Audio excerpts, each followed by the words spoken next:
এতটুকু জানি, আমি আপনাকে ওসিয়ত করতে চাই যে মৃত্যুর আগে কমপক্ষে একটা বার কোরআনটা অর্থসহ পড়েন, আর অবশ্যই বিশুদ্ধ করে কোরআন তেলাওয়াত করতে শেখেন। আপনি যে বয়সেরই হন, যে পেশারই হন, আর যেখানকার মানুষই হন না কেন, আল্লাহ পাক তৌফিক দান করতে পারেন।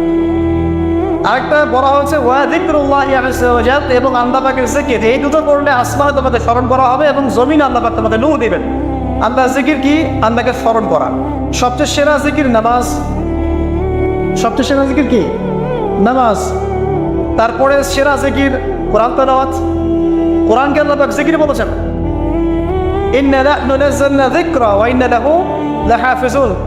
আমি কোরআনকে বা এই জিকিরকে নাযিল করেছি, আমি একে হেফাজত করব ইনশাআল্লাহ। এছাড়া জিকির বলতে আমরা আসলে যা বুঝি এগুলো খুব শর্ট করে বলবেন, প্রত্যেক দিন কিছু মাসনুন দোয়া দেওয়া আছে যেগুলো পড়লে আপনার